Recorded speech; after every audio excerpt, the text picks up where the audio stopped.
കണ്ണ് ദുഷ്ടമാണെങ്കിലോ ശരീരം മുഴുവൻ ഇരുണ്ടു പോകുമെന്നാണ് യേശുനാഥൻ പറയുന്നത്. കണ്ണ് എങ്ങനെയാ ദുഷ്ടമായി മാറുന്നത്? രണ്ട് കാര്യങ്ങളാണ്. ഒന്ന്, നിന്നിലെ ഒരു നോട്ടം, അതുപോലെ നീ കാണുന്നു.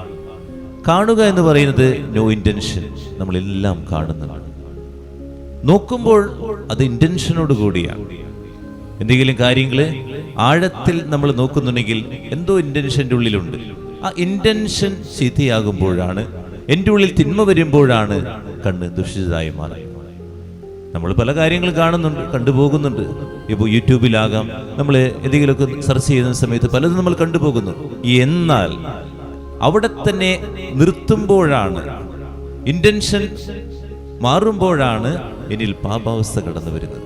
അങ്ങനെയാണ് കണ്ണ് ദുഷിച്ചു പോകുന്നതും അതുപോലെ ഞാൻ തിന്മയിലേക്ക് കടന്നു പോകുന്നതും. അതുകൊണ്ട് ദൈവം ഈ ഇന്റൻഷൻ തെറ്റായി പോകുന്നത് കൊണ്ട് രണ്ട് അനുഗ്രഹങ്ങൾ കൂടി നമുക്ക് നൽകിയിട്ടുണ്ട്. എന്താണ് ഈ രണ്ട് അനുഗ്രഹങ്ങൾ? കണ്ണിന്റെ കൂടെ കൺപോളകളും നൽകിയിട്ടുണ്ട്. കണ്ണടയ്ക്കാൻ, ചില പാപാവസ്ഥകൾ അപ്പം തന്നെ കണ്ണടയ്ക്കാൻ ദൈവം അനുഗ്രഹം നൽകിയിരിക്കുക.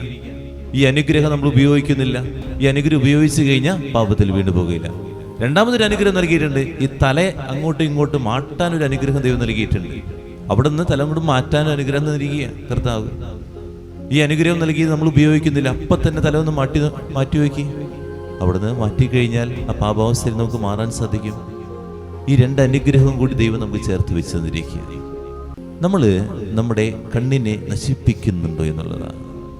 കാഴ്ചകൾ പലതും നമ്മൾ കാണും, എന്നാൽ ചില പാപാവസ്ഥയിലേക്ക് വീഴാൻ വേണ്ടി ചില നോട്ടങ്ങൾ നമ്മൾ കൊണ്ടുപോകാറുണ്ട്. അങ്ങനെ നമ്മുടെ ജീവിതത്തെ നശിപ്പിക്കുന്നുണ്ടോ എന്ന്, കണ്ണിലൂടെ ഞാൻ നശിച്ചു പോകുന്നുണ്ടോ എന്ന് ആത്മശോധന ചെയ്യാം.